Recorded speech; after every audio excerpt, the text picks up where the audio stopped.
My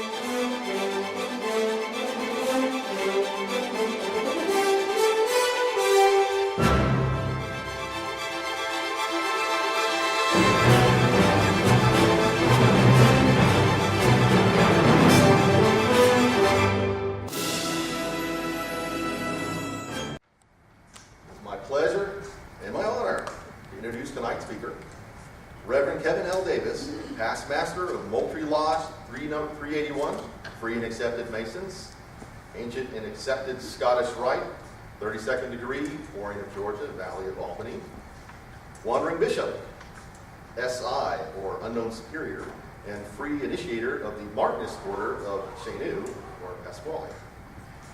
Perfectly qualified in his personal path as both an initiating Mason and Martinist, Brother Davis treats us tonight to the fruits of his academic scholarship. Reverend Davis will help us trace out and untangle for ourselves the shared history and overlapping fraternal ties between our gentle craft and that mysterious multitude of unknown servants, superiors, and philosophers, and their many orders. The initiatic movement we bring together for convenience under the umbrella term Martinism. Ladies and gentlemen, let's give a warm welcome to Brother Davis as he brings us brothers from another mother, fraternal ties of Masonry and Martinism. Thank you, brethren and visitors.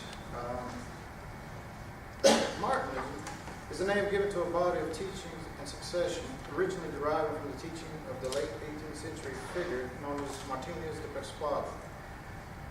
It was not known by that name, however, until the latter part of the 19th century, and the focus seems to have shifted more to the writings and letters of his secretary and student, Louis-Claude de Saint-Martin, as well as the later proponent and developer of the teachings who went by the pen name Papou, who developed the system as the present-day three-degree system so reminiscent of craft masonry.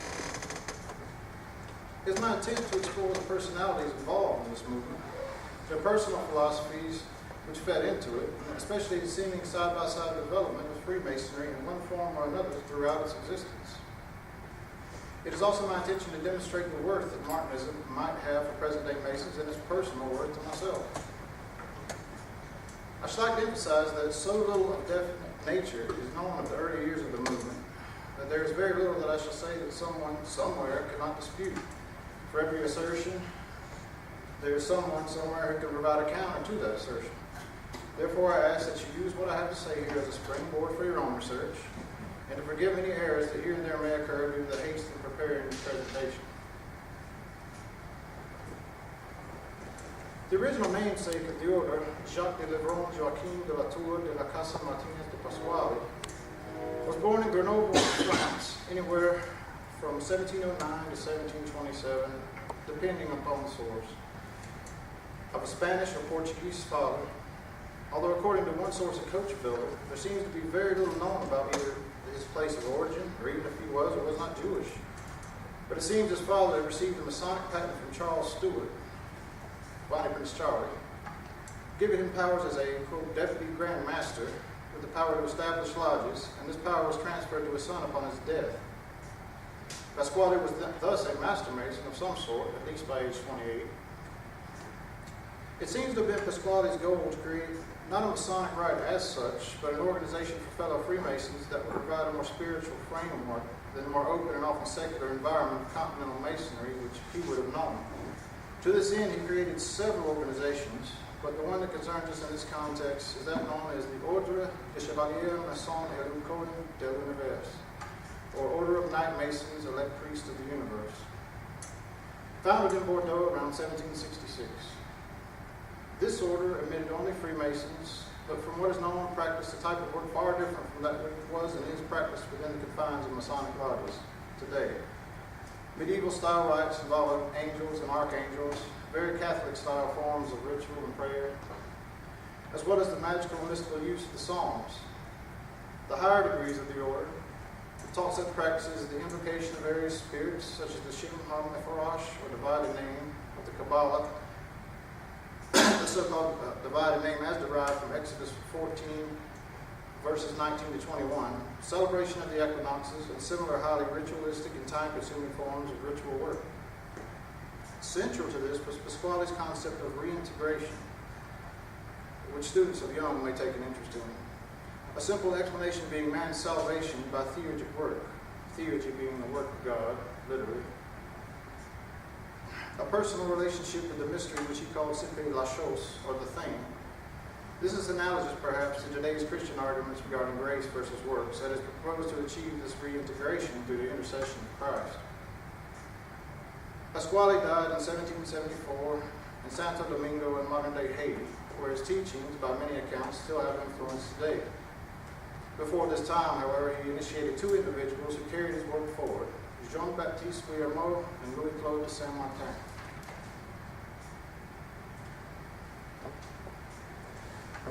Jean-Baptiste Guillermo was born on July 10, 1730 in Lyon, France.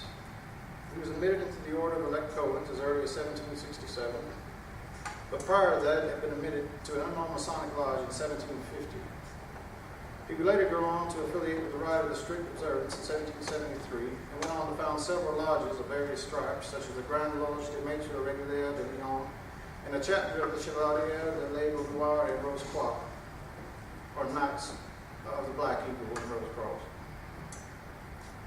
The year following his admission in the Rite of the Strict Observance, he was made Chancellor of the province of Auvergne for the Rite and founded its Lyon chapter, which was called Les Bienfaisants. At around this time, he began working on a way to combine the teaching of Pasquale with that of Freemasonry, and the Strict Observance seems to have influenced this fusion rather heavily. It was founded by one Baron Karl Gotthelf von Hund in 1749, claiming a direct lineage going back to the Knights Templar, and was originally called Rectified Masonry. His authority was based on an initiation he received in Paris in 1742 from a, quote, unknown superior, whom he believed to be, again, Charles Stewart, Bonnie Prince Charlie. Thus linking back again to the father of Martinez de Pasquale and their mutual Masonic heritage. All of these aspects would flow into the Martin stream of Guillermo and Saint-Martin. The Régime Écossais Rectifié, or Scottish Rectified Rite, more commonly known as the Chevalier Bienfaisant de la Cité Sainte, or CBCS, was founded by Guillermo in 1774, and at the Convention of Wilhelmsbad in 1782 replaced the older Rite of the Strict Observance, from which it took much of its inspiration. Guillermo had struggled to preserve as much of the Elo-Cohen teachings and material as he could see from the dissension after the death of Pasquale that the order was likely doomed, as so often happens in similar situations. This was supposedly preserved in the inner or highest degrees of the CBCS, which is probably responsible for the modern claim that the Elo-Cohens are behind the CBCS.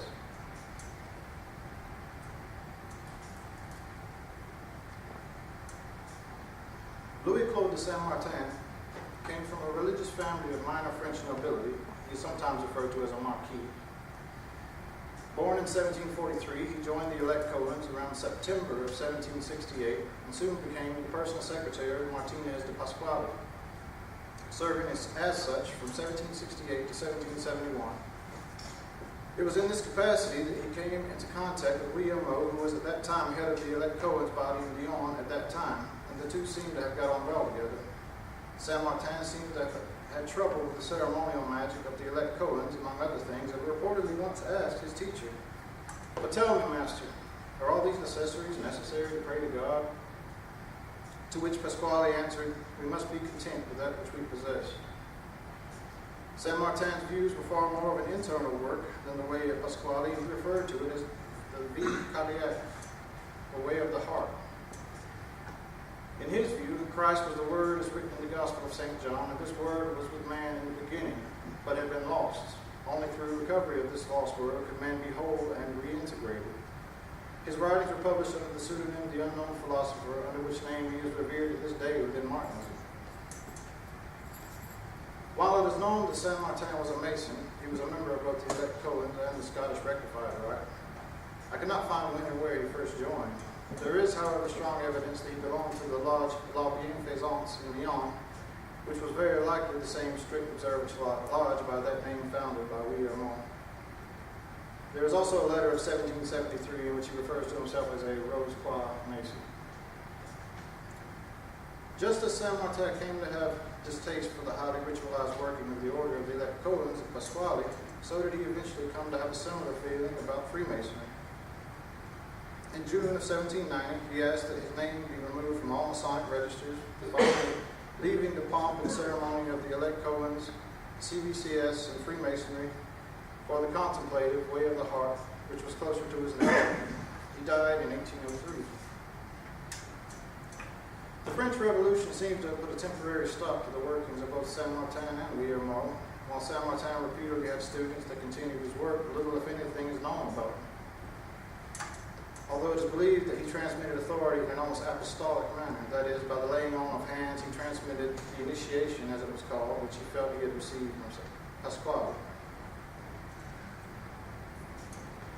It was not until 1891 that Gerard Ancos, who wrote under the nom de plume Papou, claimed to refound the order based on a succession of the initiation from Augustin Chaboseau and Henri Delage, supposedly going back to Saint Martin himself. In fact, there does seem to be some evidence that when Monsieur de Chaptal, the grandfather of Henri Delage, was at least an acquaintance of Saint Martin.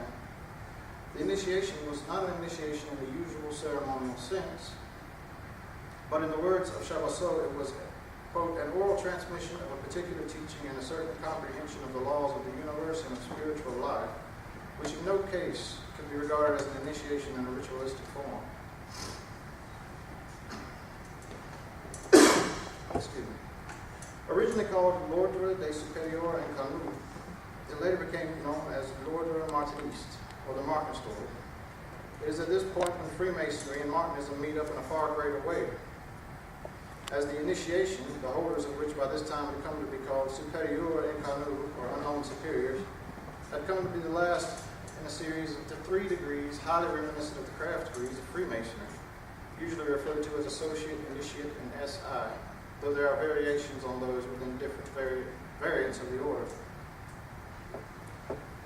Ancos involved his newly organized system of Martinism with many other movements that were prominent at the time.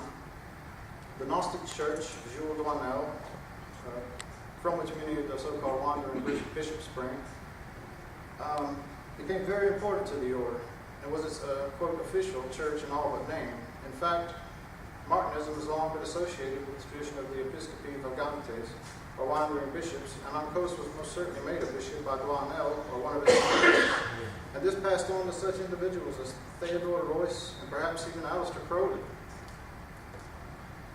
He also drew members for the Hermetic Brotherhood of Luxor from among his Martinist brethren, and the head of that order resided right here in Georgia up until about 1900. It seems to have, quote, swapped initiations with more than a few occult and Masonic luminaries at the time, including Theodore Royce, who is today primarily known for his work with John Yarker and the Ordo Templi Orientis. It seems probable that Ancos had also become the national head for the latter order for France, and this may have led to the development in Haiti of the Ordo Templi Orientis Antiqua. The 3-degree system of modern Martinism is most striking in its resemblance to modern Freemasonry in such borrowings as that of the 2 pillars of Solomon's Temple, which, while paralleling in many ways the type of interpretation given in the modern craft degrees, in fact, leads one to a deeper understanding of the nature of polarity as it occurs in both nature and the mind of man. And via their reconciliation, even incorporates elements of the Mark degree, which was, according to some, at one time part of our modern fellow craft degree. Through the Kabbalistic emphasis of the pillars as taught within the Martinist order, one is better equipped to gain a deeper appreciation of their meaning within the craft, and by studying the Kabbalistic tree of life, one is better able to see the true meaning of the stone that the builders rejected, and how it joins the opposed pillars and simultaneously unifies and transcends them. My conclusion is simply this.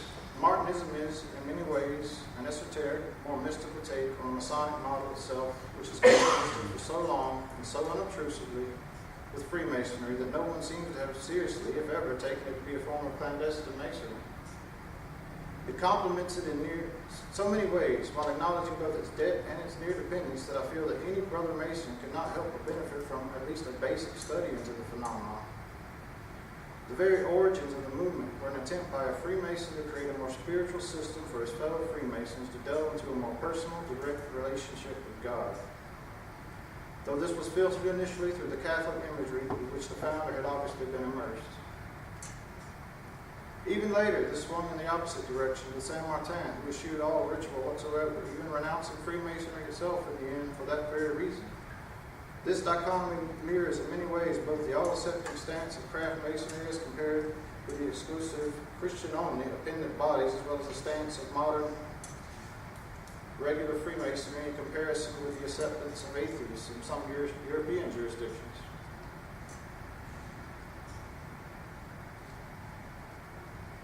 I hope this little talk has been informative and has at least stimulated interest in the phenomenon of the Martinist tradition. Much can now be found online, and the assiduous student will be able to easily distinguish the wheat from the chaff. À la gloire du grand architecte de l'univers. Thank you.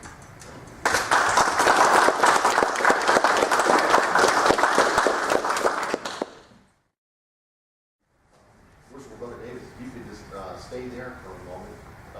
At this point, we'd like to open it up. Thank you very much for that wonderfully well-researched and documented academic presentation on the history of Martinism and Masonry.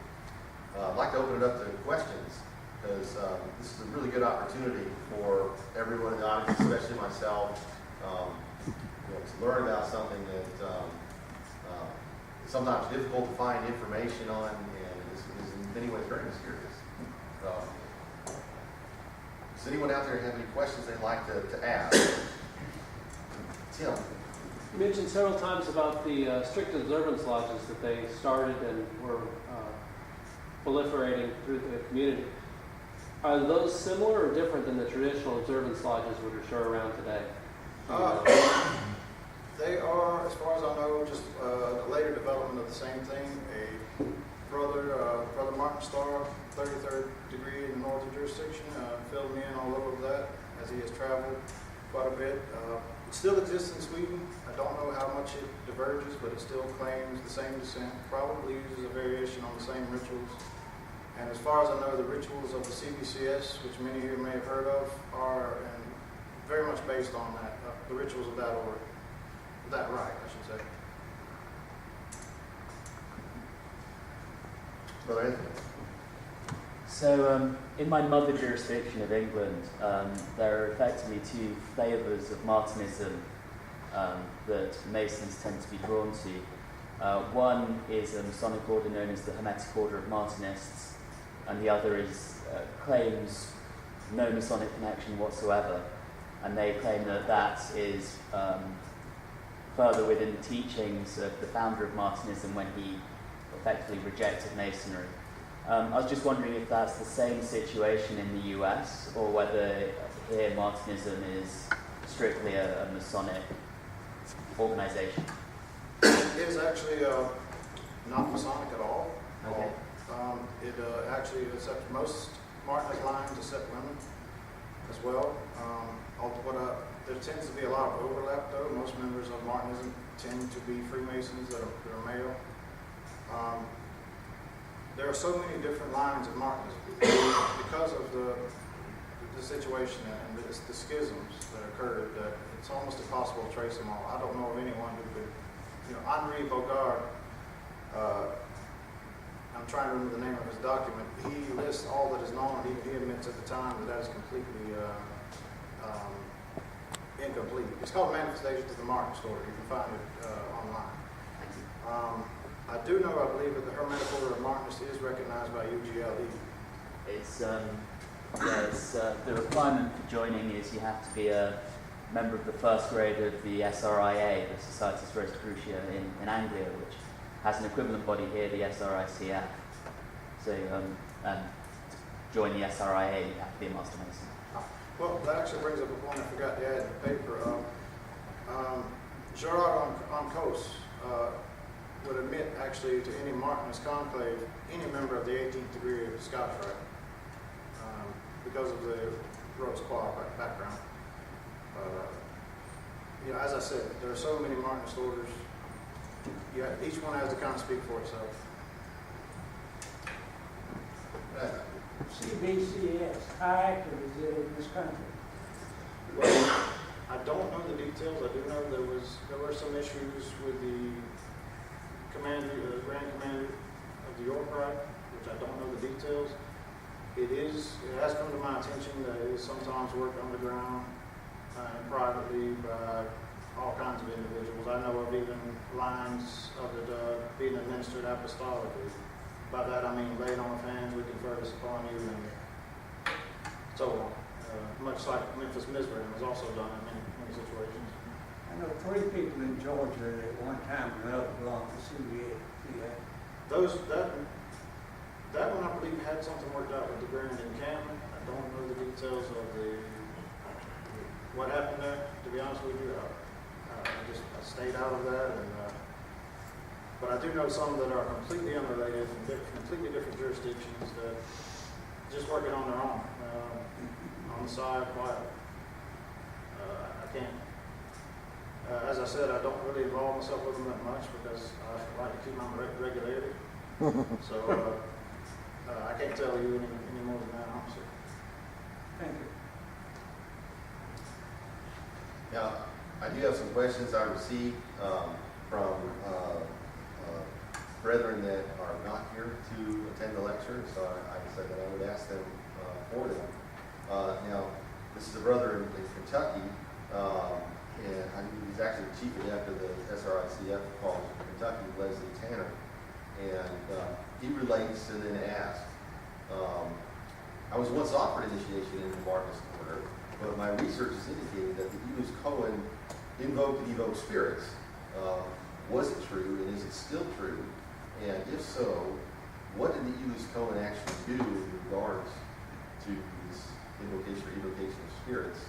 And was it black ceremonial magic or divine theurgy? And Well, how do you code it? that's a complicated question. I'll have to tackle in about 3 stages. One, him being asked directly is very unusual because it's referred to as a man of desire. Much like Freemasonry, a person has to show an interest, come and ask with most Martinist orders. While grouped under the general term Martinism, the elect Cohens are not a Martinist order as such. And so that would be particularly said. He could become a Martinist without ever joining the elect Cohen. The other aspect, the other thing you asked me, that is absolutely true. They do work with Kabbalistic practices which originated among particularly the Jews of Eastern Europe. They invoke angels, archangels. The trouble is they are very secretive, and most of their stuff can only really be found in France, as far as I know. Because if you go, I've seen a lot of their material. Much of it is self-contradictory, and most of Pasquale's original writings are lost entirely. Not even the rituals of the other code exist, as far as I know. Only the catechisms of the various degrees. Each line, as I said, these were passed on apostolically, so each group claiming to be the elect code is going to have a different set of rituals, probably, a different set of teachings, a different emphasis. And that goes back also to Martinist orders. I was looking at some French documents from a Martinist order in France, thinking I had found something, and I realized that the document I was reading was on teaching the members pyrokinesis. I mean, you get stuff like that. It's a very difficult subject to study because you will run up on so many things that contradict each other. It's hard to find the truth of the matter. So, it's a lot of work, a lot of trying to correlate one from the other and see what's new, what's old, what's just not relevant at all.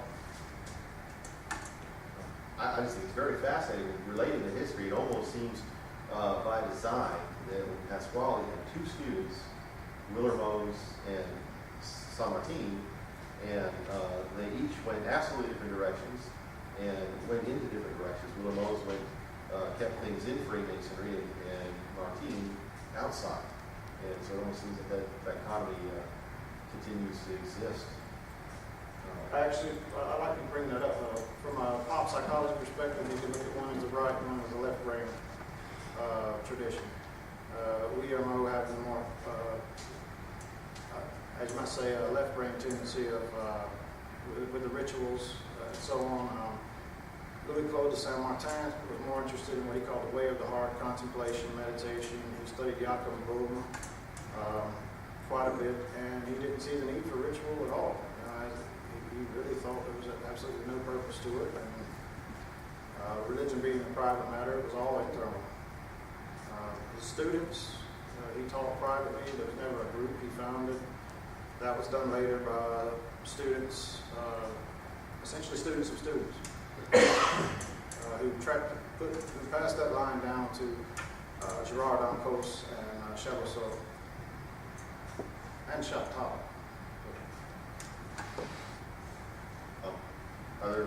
Other questions from the floor? I've got others here that people have submitted. This is a completely different kind of question. Okay.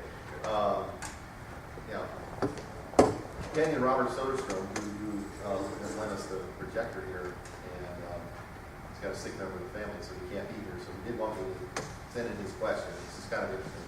He relates and asks, says, I love Zorro movies, and it's always fascinated with the dominant mask and black cape of the swashbuckling hero. Recently, he was told that traditional Martinists dress the same way. Is that true? It is true. First of all, look at it similar to the working tools of masonry. It's not just to wear it, it's not just regalia, it has a particular meaning. Two, look at it when it was developed. Some of this came from was inspired by 18th century sensibilities, French sensibilities, and we all have heard of the masquerades. So that's where the masks come from. But I can give, since some of it's so easy, matter of fact, the Collectanea has published 2 volumes on it, so you can find this stuff here, but from just a general thumbnail sketch, the mask is basically going about manifesting what you learn to the outside world, but necessarily kind of keeping, you don't stand out, you don't try to grandstand, do it for its own sake. And as I say, you're an unknown among other unknowns. It helps to efface the personality, for example. And by that I mean, if you want to be a channel for God, get out of the way. So you're kind of effacing that ego, that mask, where everybody's wearing a mask and no face can be seen. You're just an unknown among other unknowns. You're just an instrument. The mantle, or the cape, well, let's just say that you being an initiate, you're around all kinds of elements all the time, things that might tempt you from the work, things that might tempt you from, to get you off track. It's a symbolic shield against that, almost like, think about gardening gloves, or that old saying, if you roll with dogs, you're going to get fleas. It's just a symbolic way of keeping that in mind. I may be part of this world, I may be in this world, I don't have to be necessarily part of it. It's just these symbols being worn help to remind you of both of those factors. And there's a deeper, meditation will reveal a lot more, but those are the most obvious connotations. Thank you. That's a very good explanation. Make sure I get that back to him. I did have a question of my own, which kind of relates to, talking about the mask and the mantle through symbolism kind of stretches into the philosophy, and Pasquale did pass on one philosophical work to both students. His treatise concerning the reintegration of beings, and they translated that into English a couple of times. This one was done in 2001.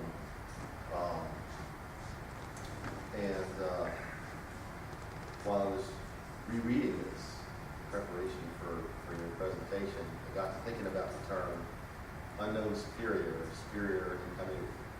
And does that just mean the dude in charge, or does that actually have kind of a deeper meaning in relation to? Well, I think the term stems back to, for example, Baron von Hund and the right of the strict observance, where they had the unknown superior, these people pulling the strings behind the scenes.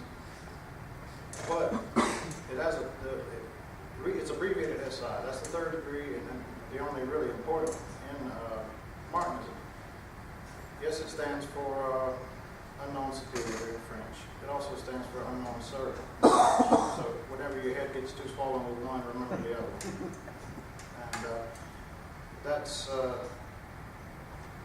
also, in many cases, although now certain people are having to come out just to let people know this is there. In the past, you wouldn't necessarily acknowledge it publicly. It was a society that would meet in private, and most people didn't know who was not a member. And that had a lot to do with it. And that they were the chosen initiators of the order, the ones that pass on the tradition. Each member of the order, even starting, this is taught in the first degree, is a cellular. And just like an individual cell, it splits off and it forms another cell, so which accounts in a lot of ways for the proliferation of so many Martinist orders and lines. I mean, my own is rather obscure. It comes from, I believe, Uncos via Haiti indirectly, and much like Uncos himself, this was conferred upon me all at once, and I was given, as they say, as Uncos said, a couple of letters and some docs, and I'm still researching these. I'm still learning, and I was tasked with reviving that particular line, and I'm still working on it as I learn it.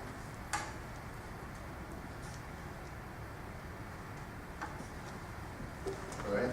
I'm just wondering, how much difference is there in the ritual between the different lines of Martinism? Is it fairly uniform, or does it vary? To your knowledge. Some, especially the ones that stem directly from Uncos, those are all they're nearly uniform. A man named Edward Blitz brought it to the U.S., and I've seen both versions, and very little difference. The exact differences you would expect in a rough translation, and they're very Masonic, and I do not know how those actually escape becoming labeled as clandestine. That close, to be honest with you, except for the lectures.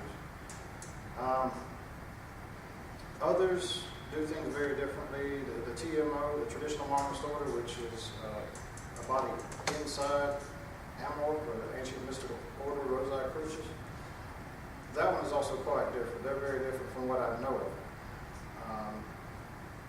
As for us, I was given the line, and we were trying to work up usable rituals for this, and the first thing I'm trying to do is excise anything that makes me feel uncomfortable as a craft mason, because I don't think it should be in there. Others, I think, have done the same. If you have contacts, you might want a good idea would be to ask the Hermetic Order of Martinists, because they could probably tell you theirs will probably be the closest. Two quick questions.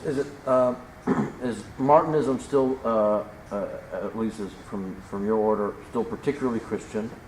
And secondly, you mentioned OTO twice and Crowley once. Is there any connection still with or parallels to the OTO? In a manifesto released by Crowley at one point, I believe 1919, he had an entire list of bodies of which he claimed the Ordo Templi Orientis, it had the knowledge of those bodies contained within it. And the Martinist Order was among them. Was he a Martinist? I don't believe so. It doesn't seem like him. The other I mentioned was Ordo Templi Orientis Antiqua. Okay. Now, when Crowley came into the order and took it over, things changed very drastically, and he imposed his own religious elements on it. The Ordo Templi Orientis Antiqua stemmed from, I'm very sure, although we have little documentary evidence, that it may have come from Uncos into Haiti, and to differentiate it from, say, Crowley's version, they added Antiqua, or just the ancient Order of Oriental Templars, Order of the Temple of the East. So it shows that it was a form of the pre-Crowley version.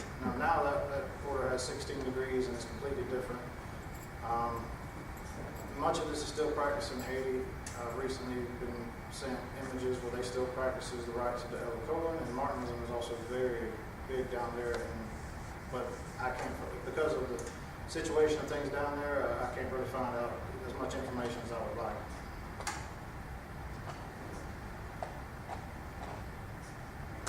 But if you're asking if is there a connection between the Ordo Templi Orientis and Martinism, no. Other than the fact that the founder of modern Martinism, Oncos, happened to receive, he basically traded initiations with Theodore Royce. He made Royce a Martinist, and Royce made him head of the OTO for France, and as far as I know, Oncos did very little with it, except pass it on to some others who he thought were interested. Acted more as a custodian, I would say.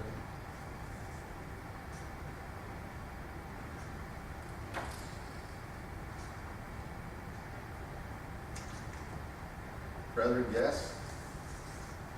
Any further questions that you would like to ask at this time? Anything they want to discuss? Any comments? Oh, I didn't, I pointed that, I'm sorry. When I wanted to finish, she asked about Christianity within various orders. Some are pure Christian in almost a Catholic manner. Some admit, as a matter of fact, there are lectures to this effect, much like Freemasonry, anyone as long as they're not atheistic and have no trouble with Christian imagery. Much like you would find with our own 18th degree saved, and that's about, I'll leave that at that. But I'm sorry. Just that, with so many variations of the order working out there, and all of them claiming a level of legitimacy in this, how do they reconcile the fact that all of them claim a level of legitimacy? Doesn't that hurt all of them that there are so many variations? In some ways it does, but they, instead of looking at it as, where I say from a Masonic point of view, this is one area where they do differ from Freemasonry, where you need a direct line of descent, you need this direct charter. The way it was conveyed being in an almost apostolic manner, they're all correct in their own way. They're running it their own way. They're just perpetuating the initiation that's passed on from Pasquale to Saint Martin, to Oncos, and so on. They kind of do their own thing and leave each other alone. And each one is willing to give you as much information as you like about their variation. And most of them, if you will be happy with a few exceptions, will be happy to send you to another that's more to your liking. It's worked more in the way you would prefer. The most popular one that I know of now is the Martinist Order of Unknown Philosophers, which seems to be pretty prominent in the U.S. And you may have heard of them. I think they have a presence in Georgia.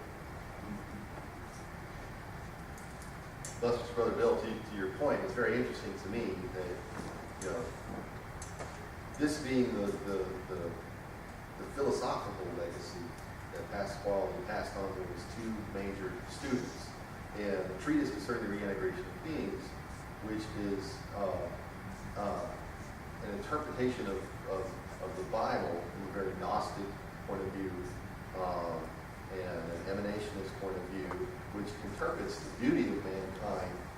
A lot of it, I can't help but wonder if when you say Catholic, it's a bit euphemistic for Kabbalistic, that that the duty of man is to perform these ceremonies and these rites. And of the two students, one seemed to accept it and one seemed to reject it. So, yeah, so you left with the successions that it's supposed to. Well, Pasquale had a Catholic background, so much of what you see appears to be Catholic in inspiration. That would be the context. It would almost fit into it. His outlook, however, and the outlook of most Martionists would be today almost described as Gnostic, almost entirely. He's a Gnostic point of view in the general sense of the term, not in the more popular term that you find now, but Gnosticism covers an entire umbrella. It's an umbrella term for a lot of groups.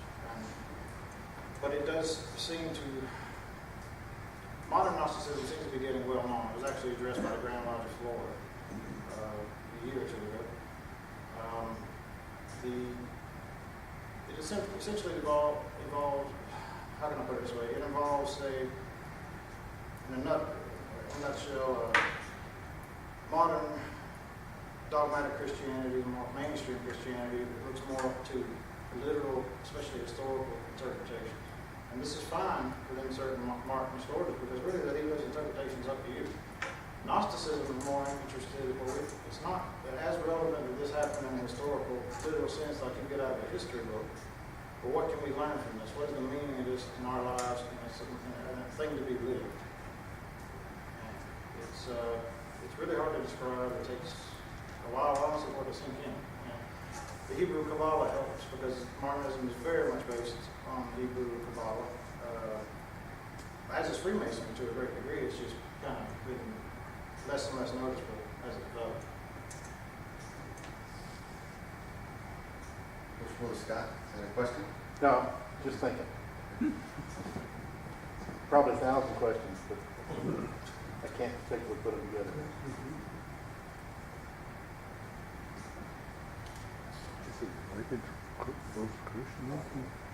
Brother Phil, you have a question?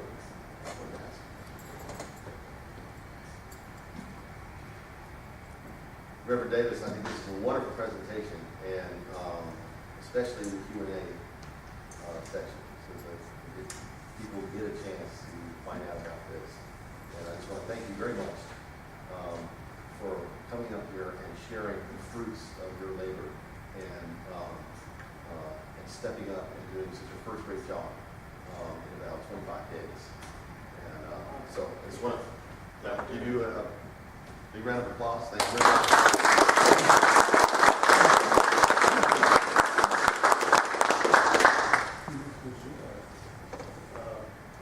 Anyone that wants to discuss the matter further, I'll be glad to give you my email or whatever, and I can direct you to any of the various orders or some maybe online sources where you can read up on it yourself. There are quite a few in Canada. Basically, anywhere there's a large French-speaking population, you will find remnants of this. So, I guess that's all. Thank you for having me. And if you'll just have a seat, we'll close, and it doesn't take too long, and then we'll